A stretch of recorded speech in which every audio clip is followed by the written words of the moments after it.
A very good evening to you. This is your Financial Week. I'm Dwayne Berbick. Sagicor Bank preference shares were listed on the Jamaica Stock Exchange this morning. The bank, which has seen its loan portfolio grow by 29% in 2016, raised just over $2 billion in a preference issue. We realized that we could no longer sit at the bank and rely on only deposit growth to fund our credit expansion in this competitive market.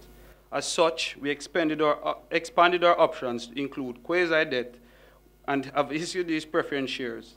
This financing provides Sagicor with stable, medium-term funding as well as improved liquidity for our investors.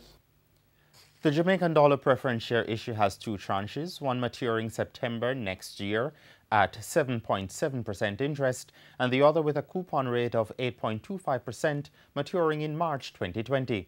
In all, over 646 million Class and over 1 billion Class B Sagicor Bank preference shares were listed. Additional $2 billion of securities in the market is important to the growth of the capital market, and it makes available an additional pool of funds and products through which investors can diversify their holdings.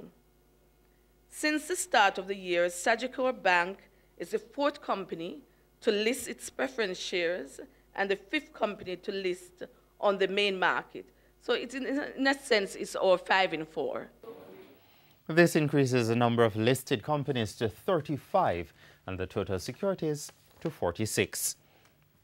While oil prices remained under pressure and settled about flat, U.S. crude settled 6 cents higher at $47.29 a barrel after trading lower for most of the day. Today, 2 refineries began to restart and some ports reopened after a tropical storm killed more than 40 people and brought record flooding that shut at least 4.4 million barrels per day of refining capacity. Foreign exchange trading ended today with the U.S. dollar selling for $129.52. The Canadian dollar is being sold for $104.30. The pound sterling costs $167.22, while the euro sells for $153.82. And in today's trading session, the JC index advanced by 7,917 points to close at 263,536. The junior market index advanced by 20 points to close at 3,119. Advancing shares outnumbered losers by almost 3 to 1 today, with the winners included Express Catering, Sagicor Group, 1834 Investments, Productive Business Solutions, US Dollar Shares, SOS Jamaican Teas, and Supreme Ventures. Losers included Berger Paints, AMG Packaging and Paper, Honeybun, Lasco Distributors, and Lasco Manufacturing. And that's your Financial Week. I'm Dwayne Berbick. Have a great weekend.